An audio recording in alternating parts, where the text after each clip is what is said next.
You will now be placed into the conference. You are now muted. This conference is now being recorded.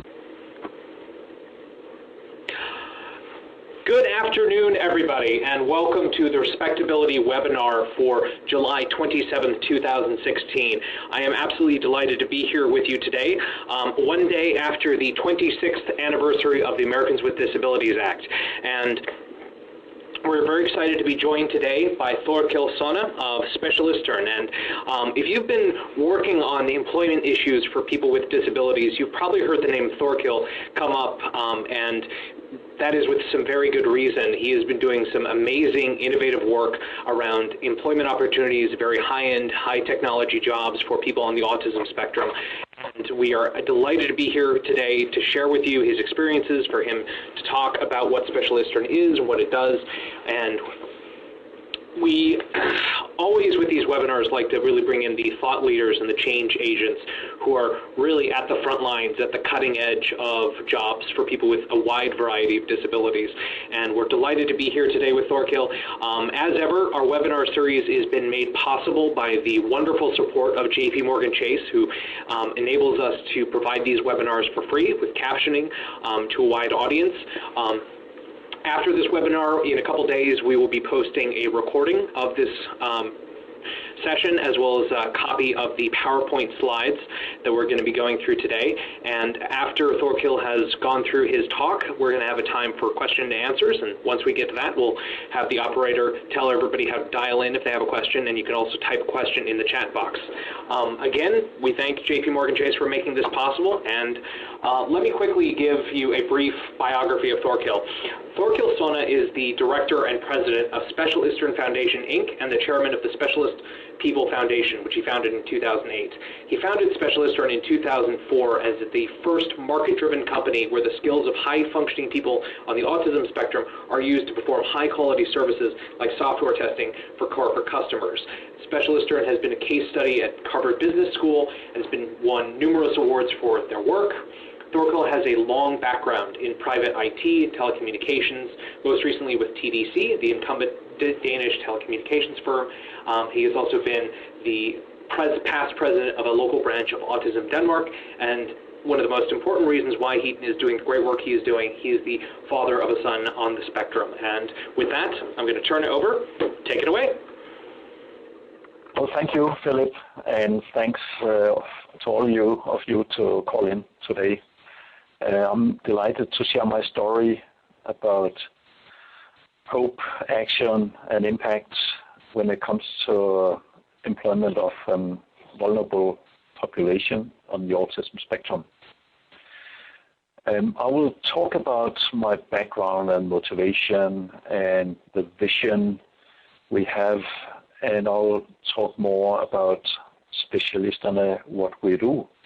So I'll say Specialisterne enough times so you will get used to the strange Danish word.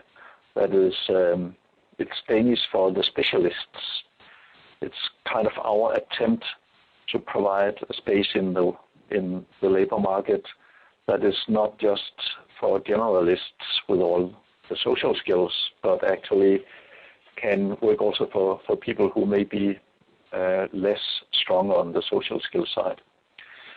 I will bring in a couple of cases from some of our major clients who are bringing the employment program of autistic people into their global companies. And then I look forward to a Q&A session at the end. But 16 years ago, I did not know anything about autism. I've seen the Rain Man film, that's all.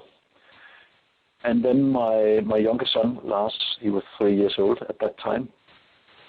At home, he was very much like his older brothers. He was a very caring, smart, trustworthy guy. But in the kindergarten, they saw another child.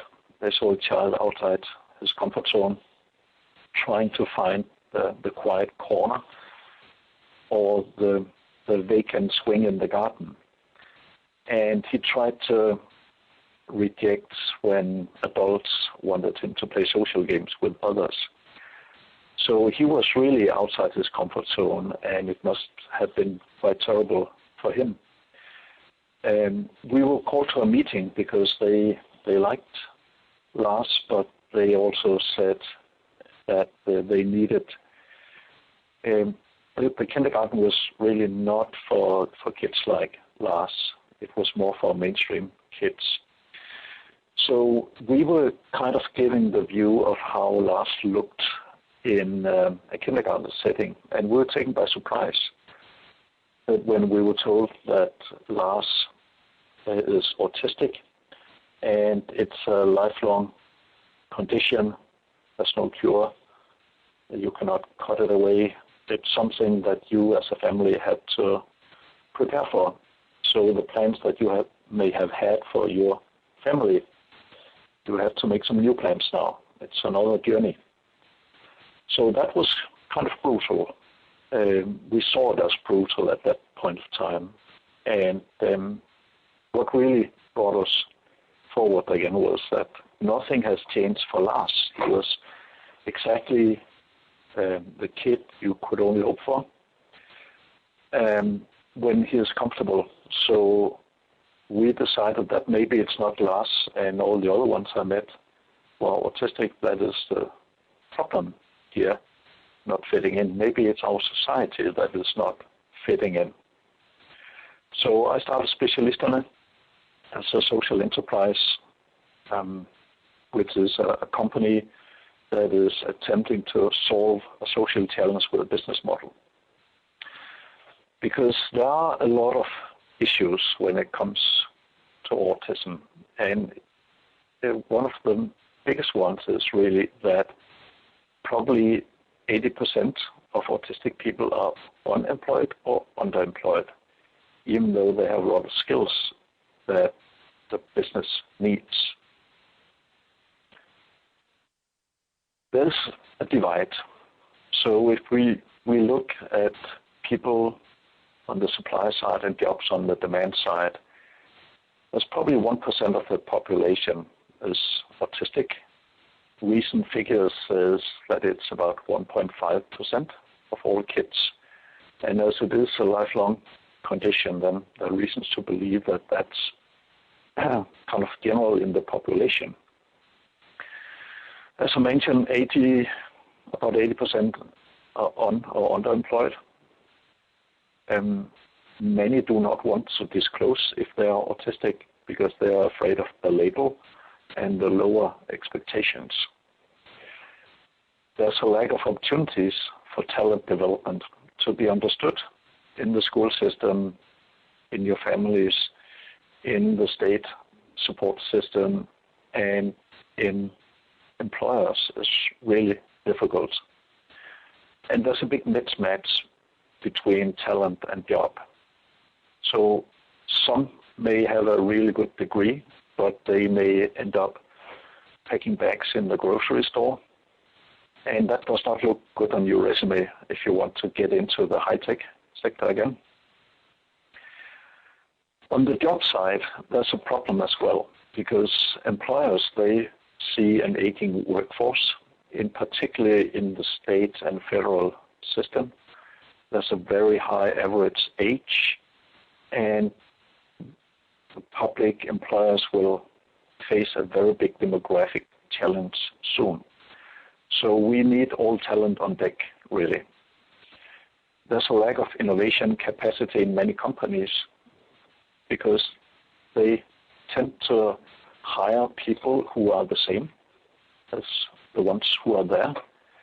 And you really get innovation when you combine different people and not just mainstream people.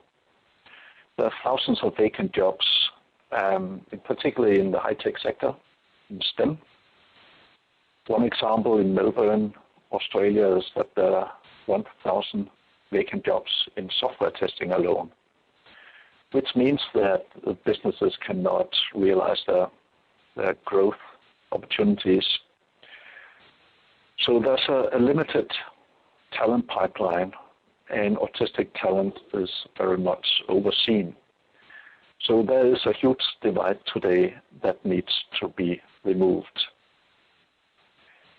But actually, it's not just autistic people who struggle, and really it's not about autism, it's about dandelions.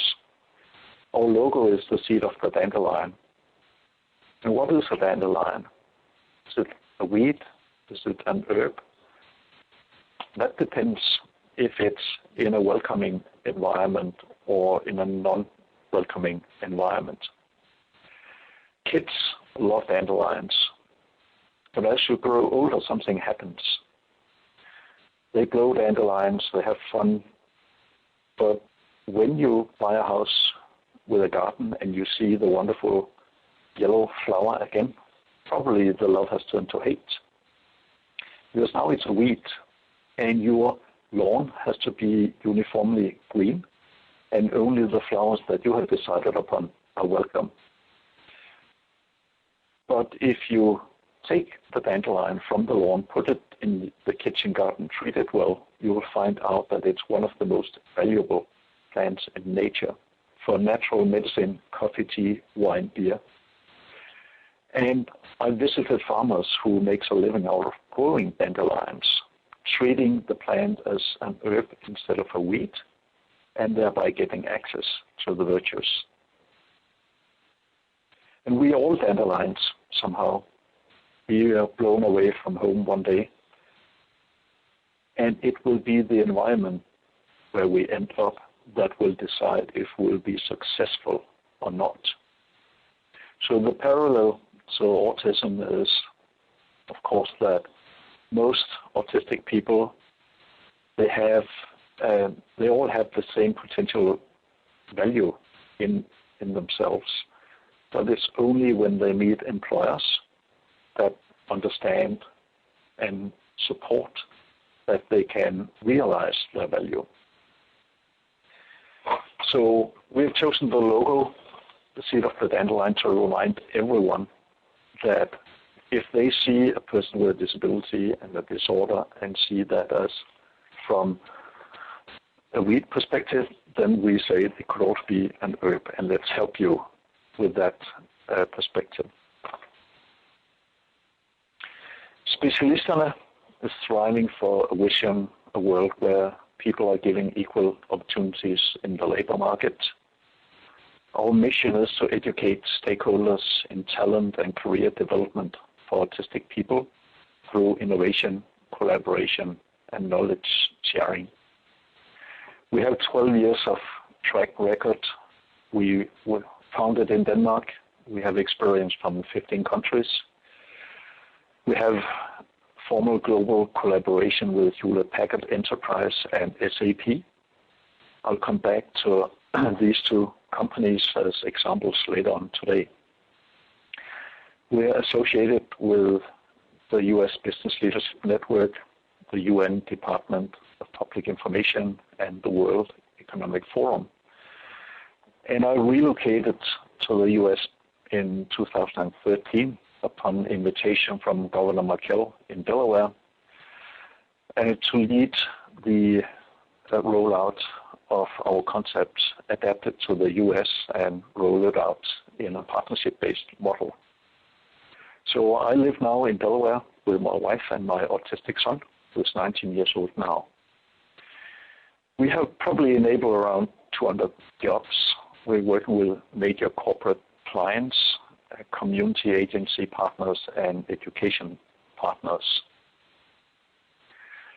We have developed over the years an onboarding program. So when companies say we have these 10 jobs that we believe could be a good fit for autistic people, and we would like you to be our trusted partner to help us find these people and match them, match the talent with the job description and the individuals with the managers. When we have those job descriptions and we have reviewed them based on our experience, we'll go out into the community with our community agency partner with vocational rehabilitation.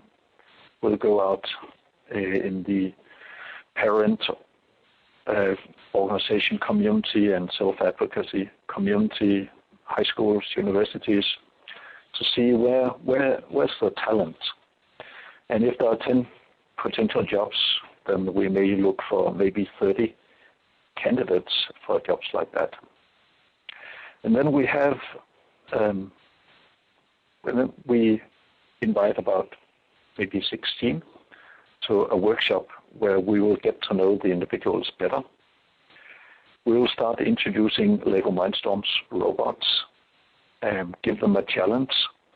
And while they solve that challenge, we observe and we learn a lot from letting autistic people show us about themselves, their personality, their skill sets, their motivation, instead of through an interview where they have to tell us.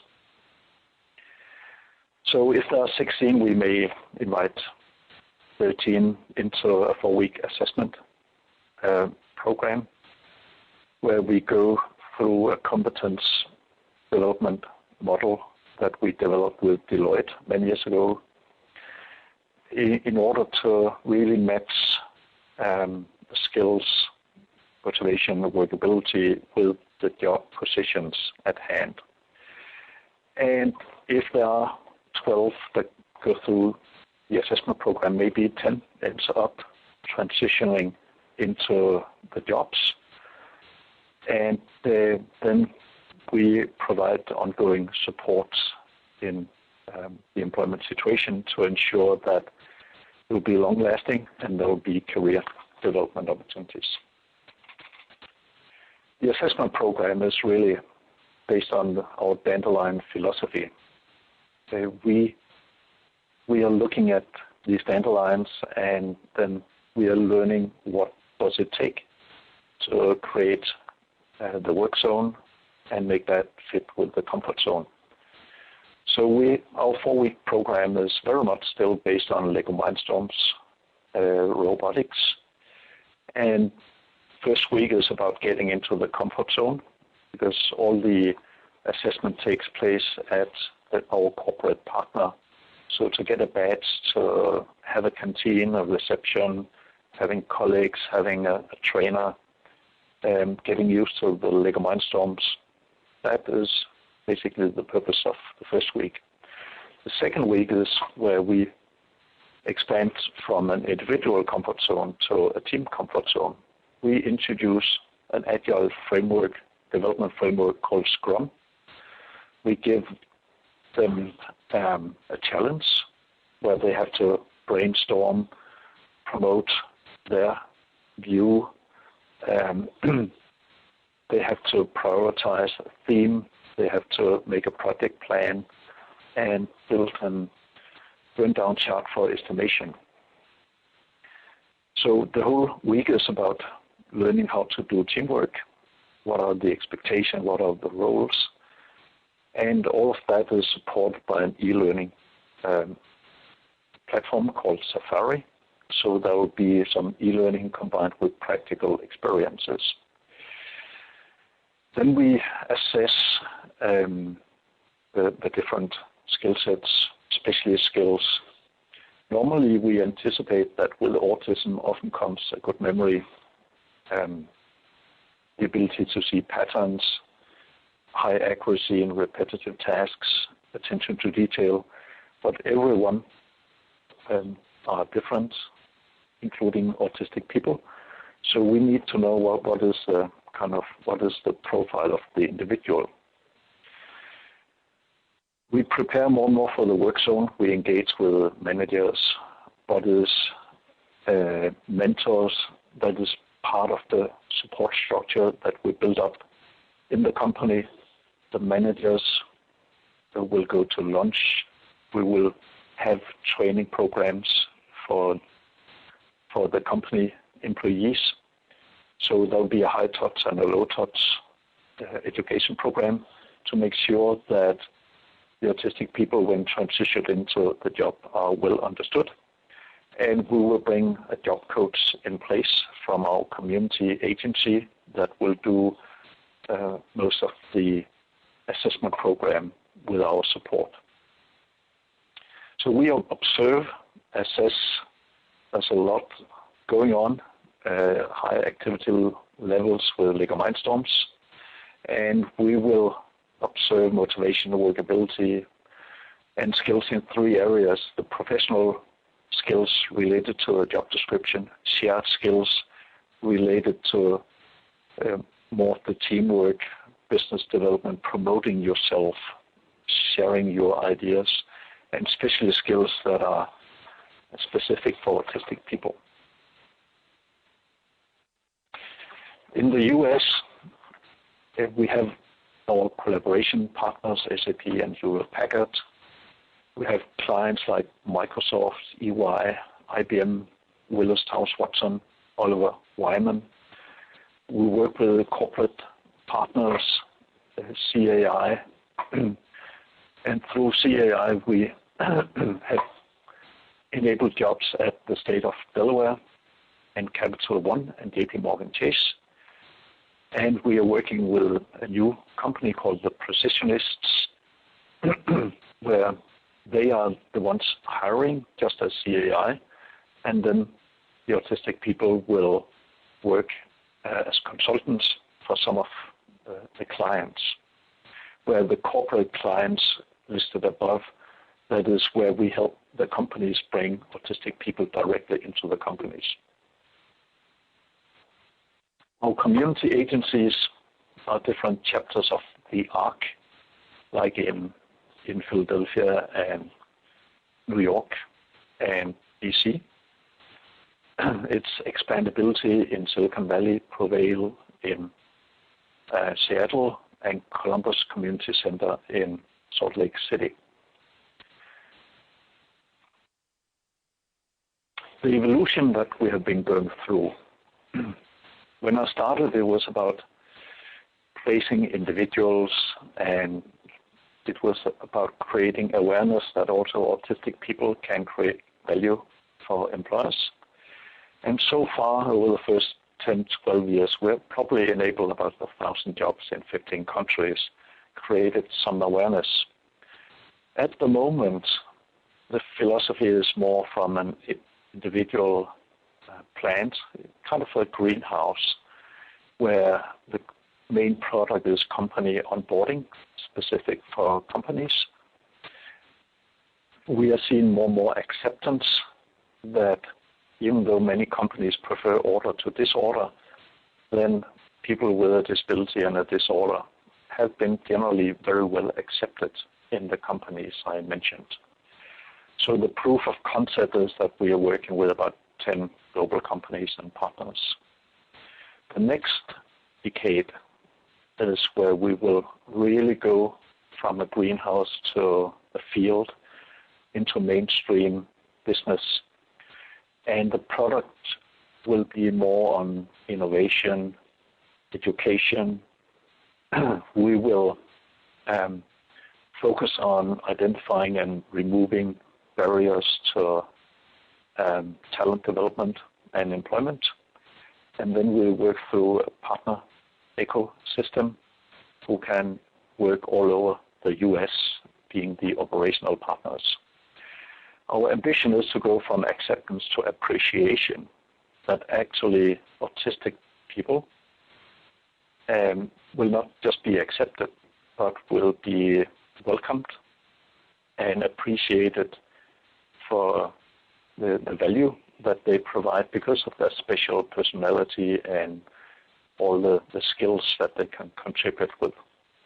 The proof of concept will be to enable 100,000 jobs in the US and 1 million globally.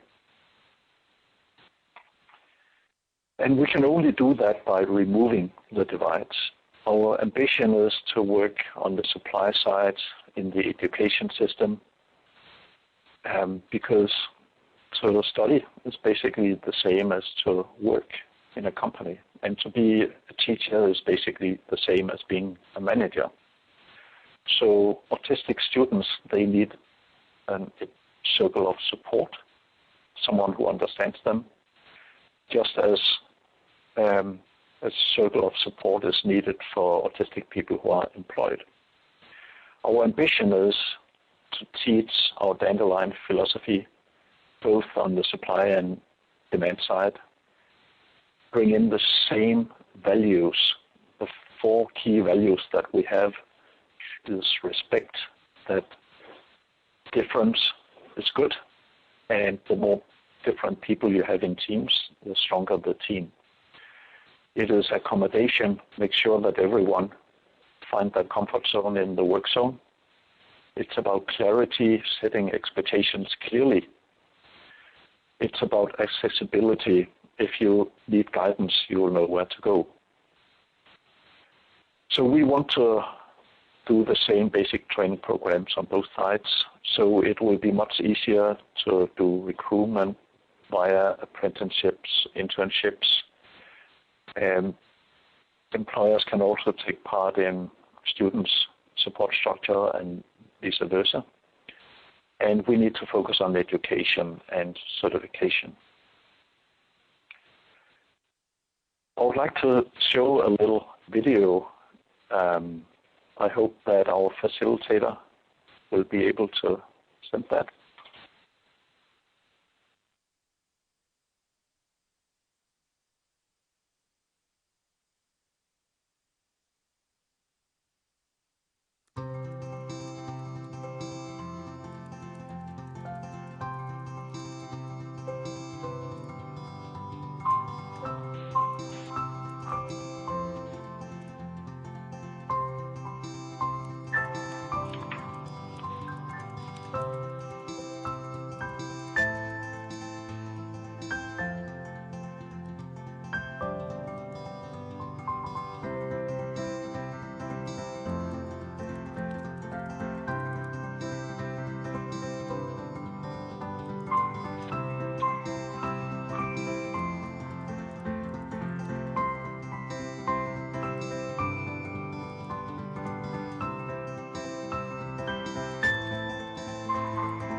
Well, thank you. This was very much our dandelion philosophy in real life. I think it's a very cute video about how do you make an application. If you're autistic, how do you turn your autistic traits into something that is seen as positive at a recruiter who is used to people who are good at looking them in the eye, giving them firm handshake, getting the irony and sarcasm. That can be very difficult today. So we have a big job teaching recruiters to understand the talent and what it takes for people to excel.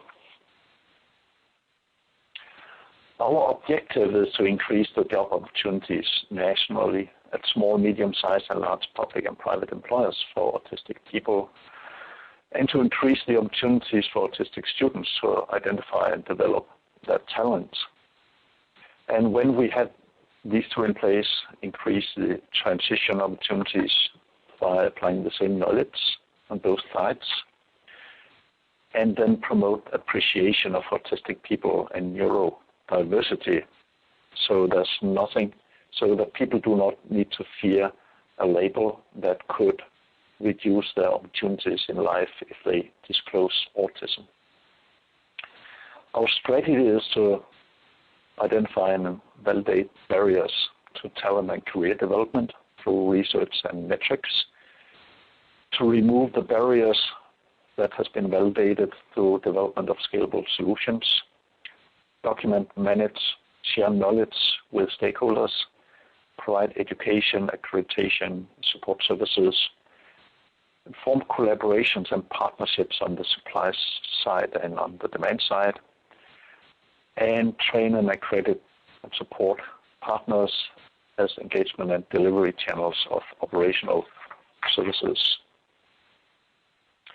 Internationally, we are pretty active in Australia, in the US, in Spain, in Brazil, and in Canada right now.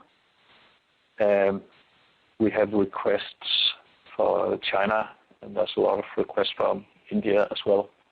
What's important for us is that we are able to use the experiences that are being established in other countries. So, for example, the US will benefit a lot from what we have experienced in Denmark, in Australia, and other countries.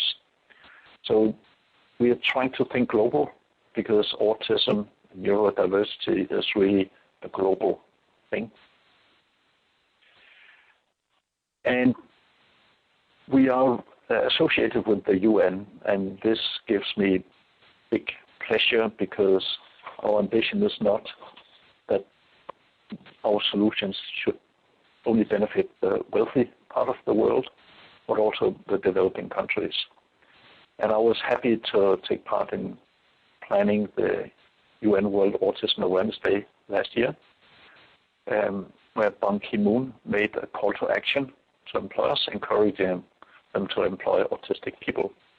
And this year, I was with Hewlett-Packard and SAP in a panel to discuss Sustainable Development Goal 8, decent work and economic growth. With SAP and Hewlett-Packard, we have formed a collaboration where the goal is to remove some of the barriers to employment and create greater inclusion and acceptance of autistic people through creation of information assets, videos, other success stories that will raise awareness, the value of neurodiversity in the workspace, collaborate in creation cross-company common training curriculum to hire and retain autistic people. So we should share. If a program works at Hewlett-Packard, it may work at SAP. And through us, we could make that available for other companies as well. Exchange experiences in areas of sourcing, training, hiring, work experience programs, retaining individuals on the autism spectrum, investigate other barriers to employment, such as industry accreditation courses. So one of the activities is to make sure that if there are courses with accreditation in specific programming languages, for example, that these will be friendly towards autistic people. And then participate in information sharing events at the World Economic Forum in Davos at UN, and we'll host an annual summit for employers, governments, and community groups. And this year we had our first summit of this kind at SAP's North American headquarters in Newtown Square. Hewlett-Packard, they call that program the Dandelion program. And it's a partnership between the Australian government, Department of Human Services, Hewlett-Packard Enterprise and Specialisterne. And it's pretty unique in that way because there's a big client, the government, who has a big interest in getting more taxpayers instead of paying for to support autistic people who seem to be struggling to get a job.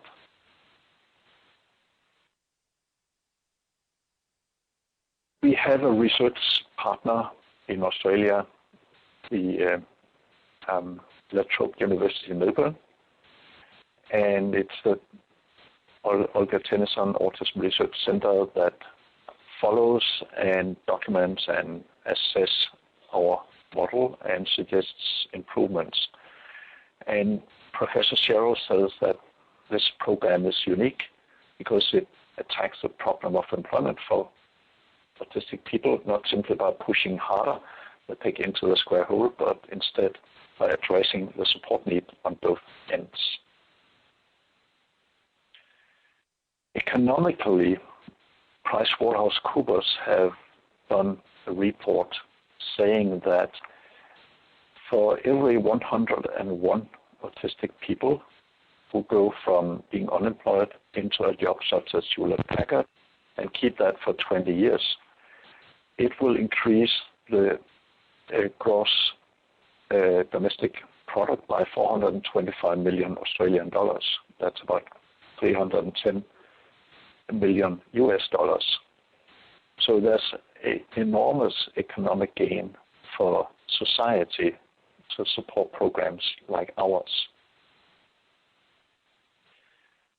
Socially, families of the autistic trainees are profoundly impacted. The employees, autistic employees, are impacted on the social level, and the autism community is inspired and has really a hope for a better future. There are a lot of examples. I'll not read all the examples, but you can look up the slides afterwards. In the organization at HP, they see an improvement in quality and efficiency. There's some excitement and pride in the organization for the program. We improve staff morale.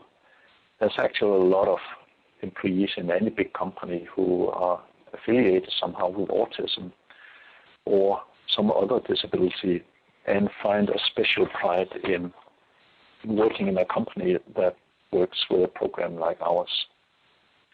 For the individuals, they improve self-confidence, gain independence, reduce reliance on carers and family, and dependency on government payments. And many adults, they have an experience of being treated like a child by parents. And they had faced depression because of lack of success finding a job. And the team is really where they're making new friends and within the organization. So there are many benefits.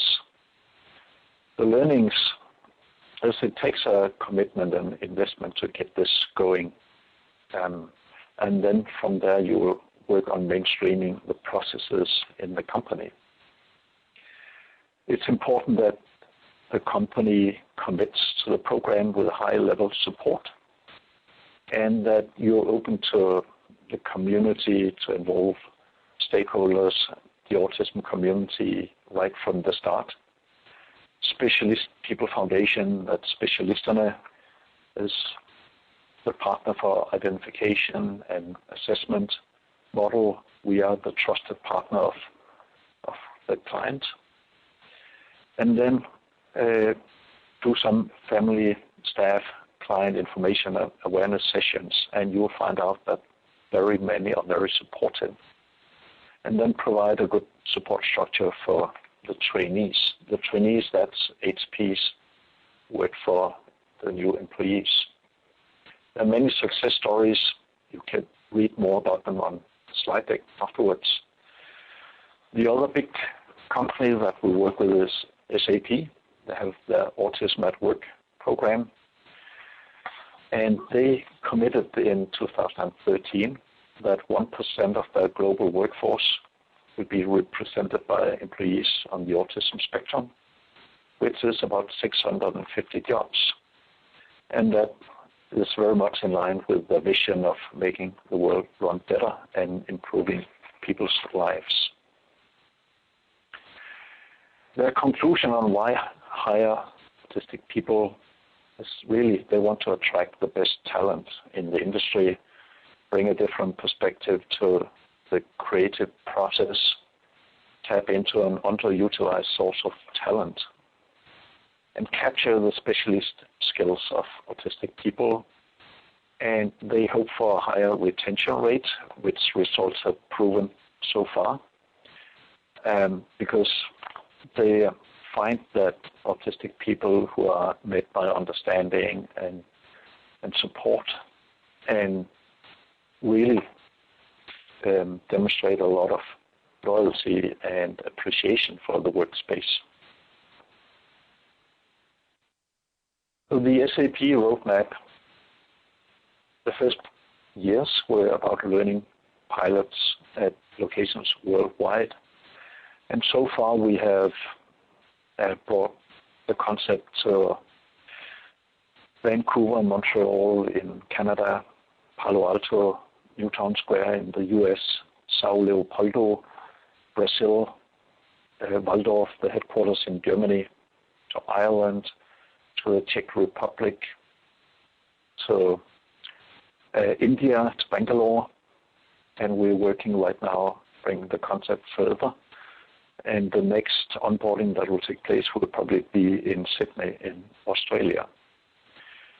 So it's a major investment from SAP, and then there'll be years of process mainstreaming to gain more sustainability, go from good practice to better practices.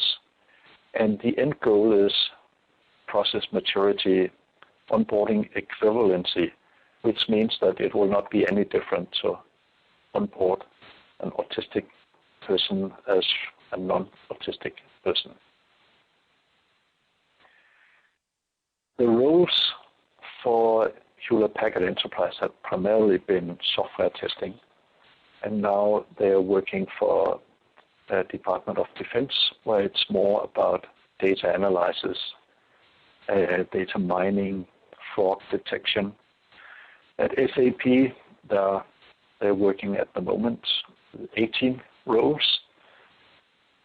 So I think Specialisterne is mostly known for software testing, but really we do a lot of very different jobs.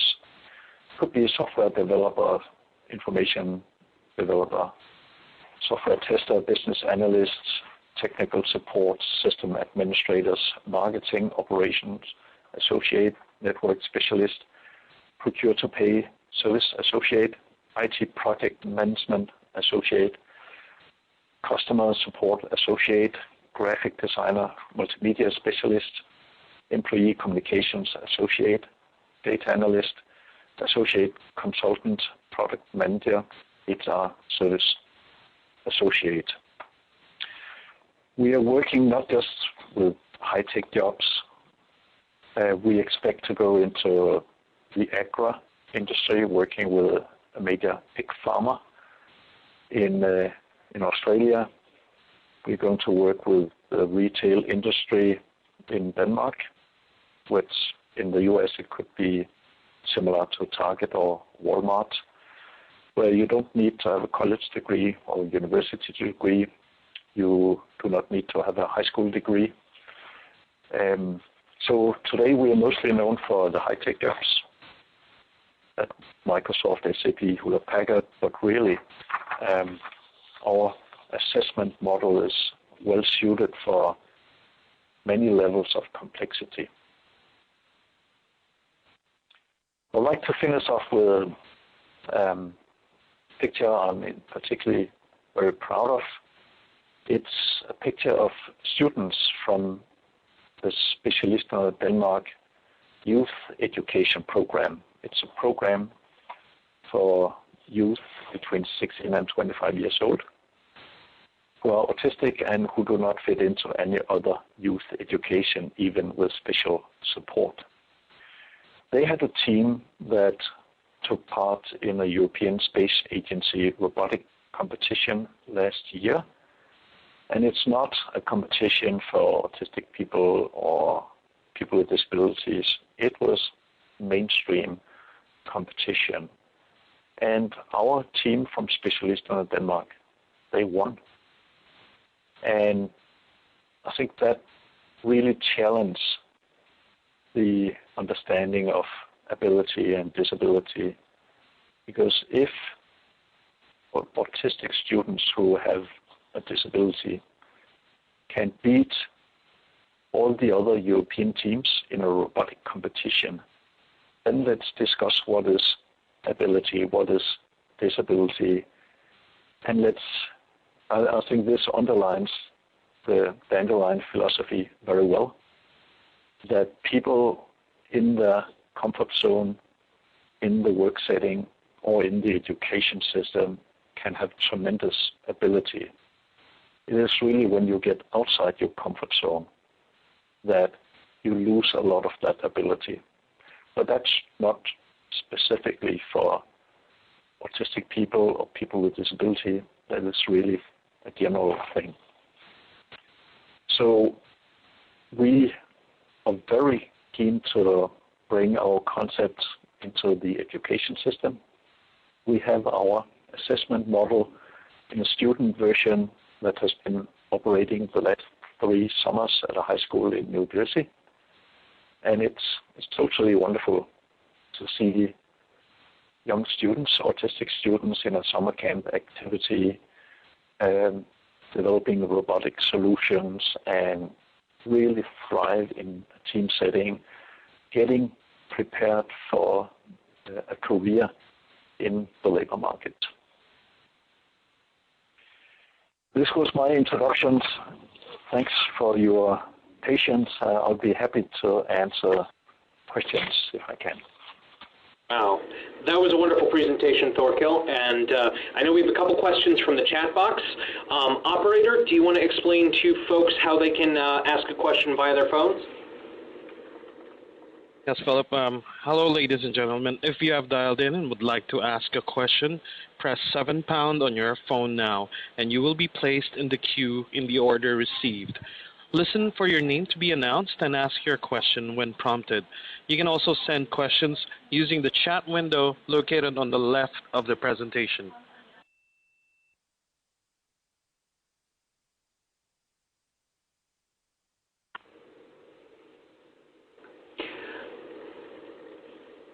In the meantime, I know there was a couple of people asking about a link to download the slides. I have updated that.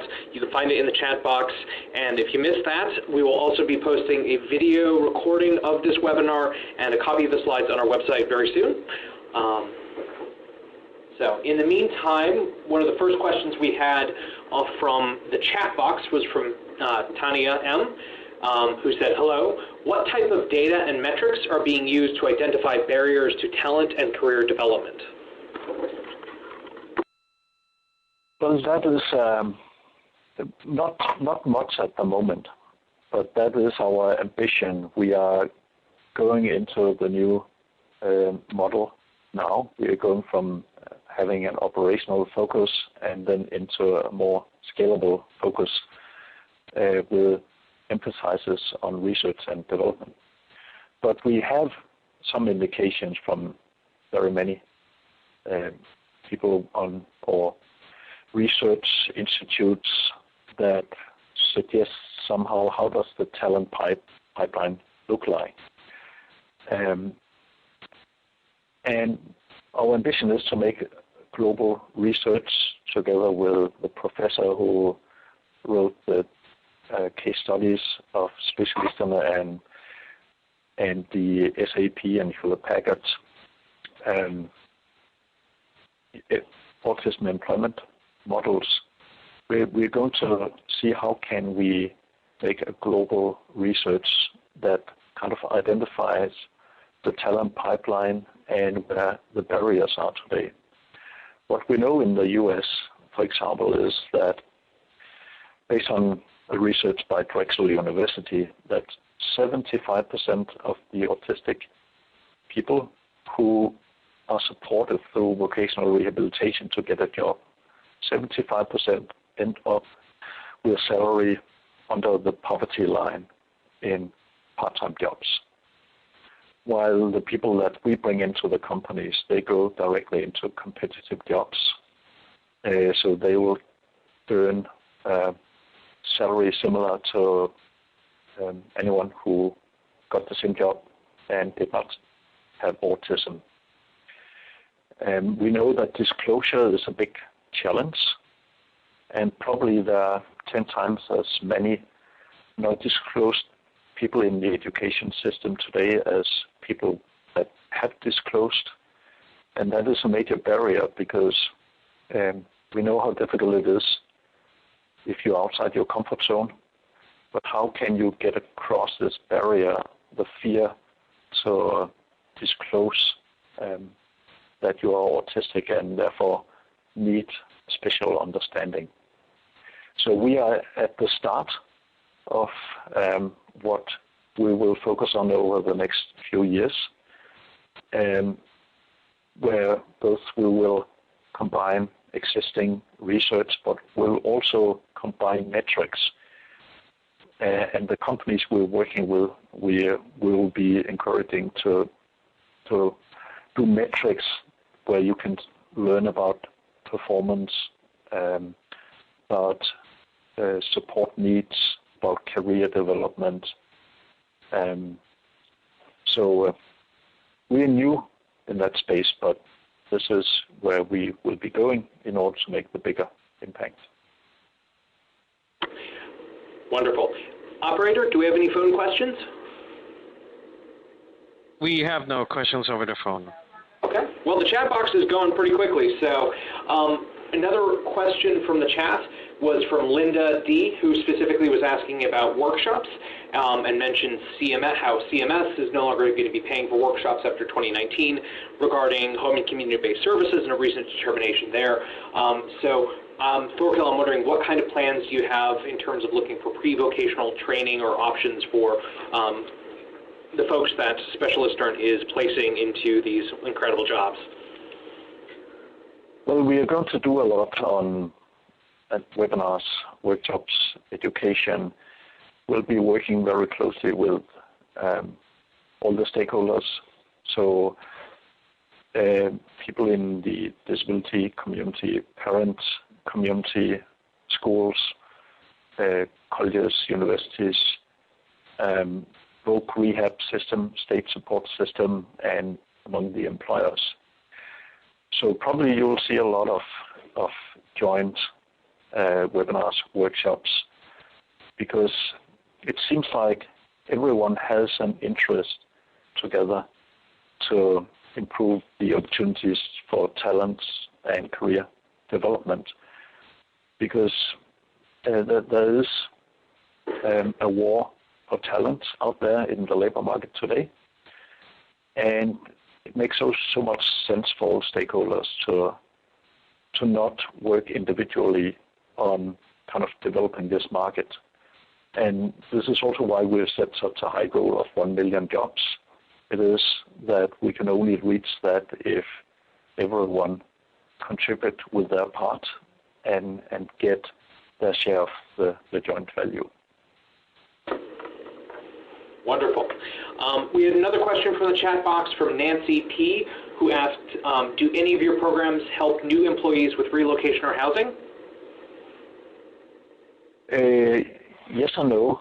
Specialisterne in itself does not, but we work with the community agencies like local chapters of the ARC or similar organizations, and they typically are very well connected with vocational rehabilitation and other support mechanisms. So through our partner, we'll be able to help on transportation, housing, other challenges.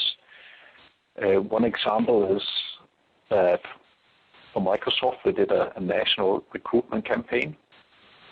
So we were looking for talent in different sites in the US, and those who seemed most likely to achieve a job at Microsoft were then flown to Seattle and supported by our partner there, Prevail, and vocational rehabilitation in the state of Washington. And for those who got a job, they also got some assistance with housing and other kind of support. So for us, it's very important to be connected with the local community and the state support system, because the well-being outside work hours has such a big effect on the well-being during work hours. So we are very aware of partnering with agencies who can help in situations like this. Wonderful. We have another question from Camellia F., who asked, do you find certain organizational cultures are more welcoming than others to partner with? Yes, absolutely.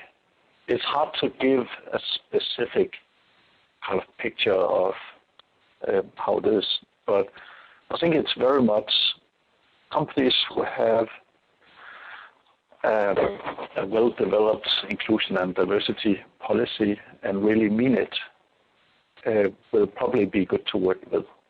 But it also requires that you can tap into the grassroots power of parents. There are very many parents who want to be involved in the big companies. For example, Capital One, it's a big bank with maybe 30 to 40,000 employees. They have 650 members in the internal resource group on autism who would like to be part as buddies, as managers, as mentors, and also to kind of help explain to others in the company what is autism. So we'll be looking for the kind of internal drivers of this change that needs to happen for autistic people to thrive. But it depends on kind of how serious companies are in inclusion and diversity, and how you can tap into the internal grassroots of people who have an interest in autism. Wonderful. Wonderful. Operator, any phone questions? Sorry, Philip, we don't have any questions from the phones.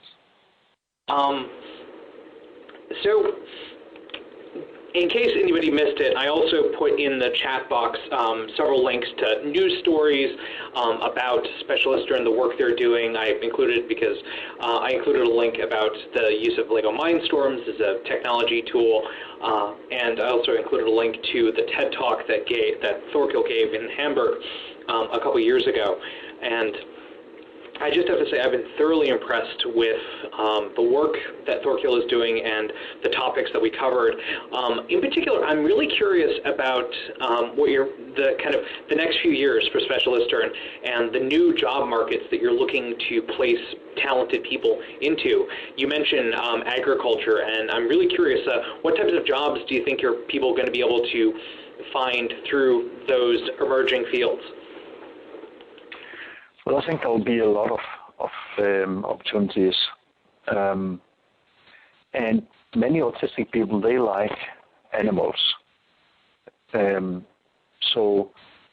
what the whole labor market is looking for, all employers, are people who have a high retention rate.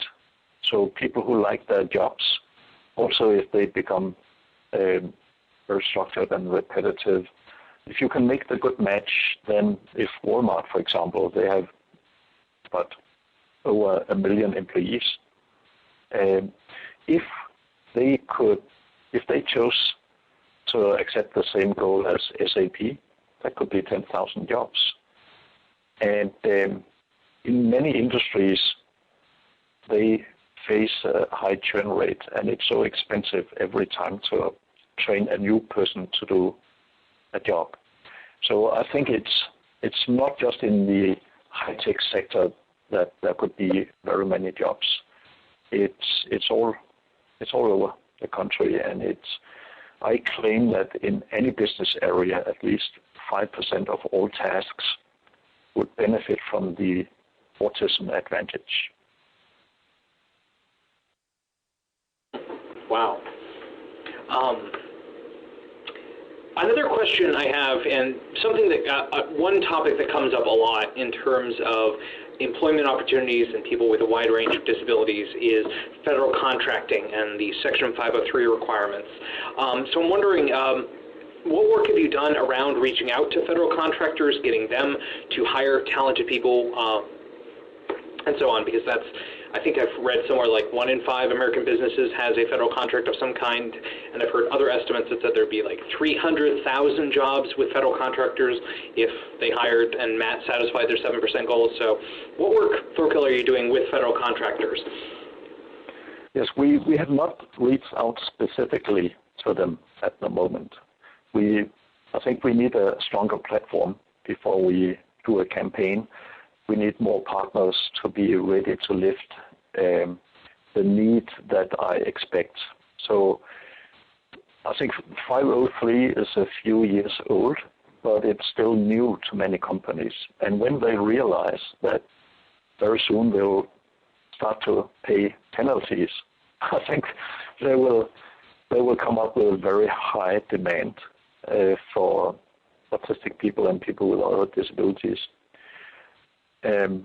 So I think if we did it now, we may end up kind of drinking from a fire hose, and we need to have the new strategic platform a bit more in place.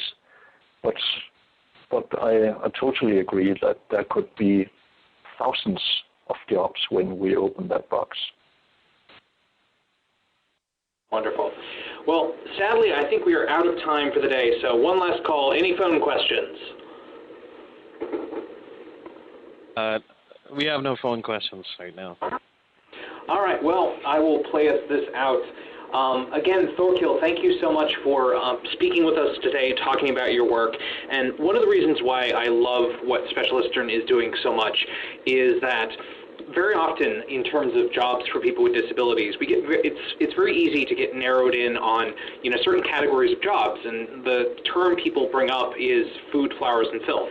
And fundamentally, what Respectability and so many other organizations are fighting for is to see more computer scientists, to see more programmers, to see more engineers, people in science, technology, engineering, mathematics, really diverse, cutting-edge jobs, be people who happen to have disabilities, but more importantly, have talents, are neurodiverse, and can really pursue the best of their capabilities and to pursue their ambitions. And I think Specialisterne is really leading the way on the very high-end jobs and really showing a lot of the lessons that other employers and other sectors really need to learn to bring in neurodiverse and otherwise diverse talent.